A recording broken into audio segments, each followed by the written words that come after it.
Hello मेरे प्यारे भाइयों, कैसे? उम्मीद करते हैं स्वस्थ होंगे, मस्त होंगे। तो जैसा कि आप लोग जानते होंगे, आज की इस वीडियो में मैं आप सभी को प्रकाश का अपवर्तन बताऊंगा। जी हाँ मेरे प्यारे भाइयों, ये क्लास 10 केमिस्ट्री के लिए यानी कि क्लास 10 साइंस के लिए वेरी वेरी इंपॉर्टेंट है और क्लास 12 केमिस्ट्री के लिए वेरी वेरी इंपॉर्टेंट है। और हर साल बोर्ड परीक्षाओं में पूछा ही जाता। कितने मार्क्स का?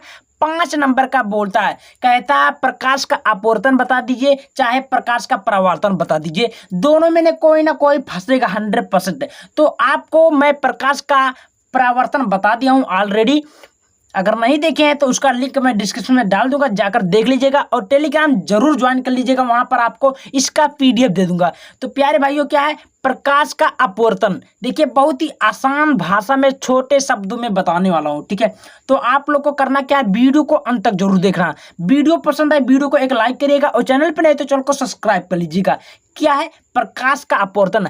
अपने भाषा में लिखो, याद हो जाएगा मेरे भाई। क्या दिक्कत है? कुछ भी नहीं। देखिए, सबसे पहले आपको अच्छे देखिए, पेन आपको दो ही यूज करना है, काला और नीला पेन का। ये बात को आप लोग भली भांति परिचित हैं, ठीक है। देखिए क्या करना है, लिखना है आपको हेडिंग प्रकाश का अपवर्तन, ठीक है। लिखना है कि जब प्रकाश की किरण यानी कि जब प्रकाश की कोई किरण एक माध्यम से अपने एक ही तरफ से दूसरे माध्यम में जाती है तो वह अपने मार्ग से विचलित हो जाती है, या तो अभिलंब की ओर झुक जाती है या तो उससे दूर, या लिख लो दूर, उससे दूर हट जाती है। प्रकाश के इस घटना को प्रकाश का अपवर्तन कहते हैं। इतना सटीक मेरे भाई, हमको लग नहीं रहा कि आप लोग नहीं याद कर पाओगे। छोटा सा प्यारा सा है। कहने का मतलब है कोई प्रकाश की किरण एक ओर से आ रही है। बात को समझो, बात को भली बात समझो, बहुत ही सरल है, अपने भाषा में लिख दोगे। यानी कि जब प्रकाश की कोई किरण एक ही माध्यम से आती है, यानी कि एक किनारे से आती है, तो वह अपने मार्ग से हल्का हल्का क्या होता है, डिसबैलेंस हो यानी कि बिछड़ जाती है, तिरछी मिर्ची हो जाती है। तो क्या होता है, या तो अभिलंब की ओर झुक जाती है। अभिलंब क्या होता है भाई? अभिलंब होता है रेखा का ऊपरी परत, ठीक है। अभिलंब की ओर झुक जाती है या उससे क्या होती है, दूर हट जाती है। प्रकाश के इस घटना को हम लोग प्रकाश का अपवर्तन कहते हैं। समझ में आया? यहां तक आपको परिभाषा लिखना है। उसके बाद में क्या लिखना है, उसके बाद में तुरंत नीचे एक फिगर बनाना। और फिगर कैसे बनेगा आप लोग को एकदम क्लियर कर देंगे। देखिए, सबसे पहले मान लीजिए ये रेखा क्या है, ये एक मैंने रेखा खींचा है ना। तो क्या है, अब क्या होगा, देखिए अब सीधे ध्यान से बातों को ध्यान से समझिएगा। मैंने एक क्या क्या अभिलंब डाला। अभिलंब क्या है? ये, ठीक है। ये देखिए एक रेखा खींचा, यहां तक मैंने एक अभिलंब खींचा, कोई दिक्कत नहीं है। अब ये प्रकाश की किरण आ रही है, यहां लिख दो प्रकाश का किरण। अभी समझ जाएंगे आप लोग। प्रकाश का किरण, ठीक है। यानी कि प्रकाश का ये किरण है, देखिए ये सीधे आ रहा है। उसके बाद में ये अपने मार्ग क्या हो गया, विचलित हो गई। देखिए किससे और जो आर यानी कि कोण आर की ओर झुक गई है ना। या डिसबैलेंस हुआ कि नहीं हुआ? देखिए या किससे और झुक गई, आर की ओर झुक गई। यानी कि जब प्रकाश सीधे गति से आती है तो अपने मार्गों से विचलित हो जाती है, तो हल्का अभिलंब किसकी ओर झुक जाती है, अभिलंब की ओर झुक जाती है। अभिलंब कौन है, यही तो है। इसको और कहाँ होगा, झुक गई है। समझ में आया? तो इसको हम लोग आई कोण मान सकते हैं, बहुत है। इसको हम आर कोण मान सकते हैं, कोई दिक्कत नहीं। अब ये क्या है, सघन माध्यम। अब सघन माध्यम क्या होता है, कांच। क्या होता है प्यार भाइयों, कांच। कांच कैसे बना होता है, ऐसे।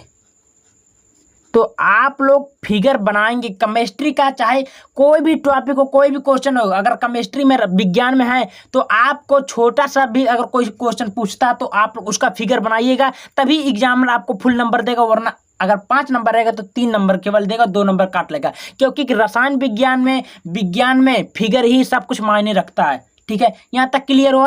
अब आपको नाम दे दीजिए ए बी, या नीचे है विरल माध्यम, कोई दिक्कत नहीं है। अब प्रकाश के अपवर्तन का नियम क्या होता है ये भी समझ लीजिए भाई, क्योंकि 5 नंबर तो ऐसे आसान तरीके से देगा नहीं एग्जामिनर, क्योंकि उसको भाई बड़ा चाहिए, छोटा सा बढ़िया से चाहिए। अब देखिए इसमें आपका अपवर्तन का नियम क्या है ये भी समझिए। तो लिखना है किन्हीं दो माध्यमों के बीच अपवर्तन कोण की ज्या अनुपात सदैव नियत रहती है। नियत मतलब स्थिर, एक फाइनल, एक निश्चित, यानी कि सेंट्रली वही रहती है, ना घटती है ना बढ़ती है। समझ में आया?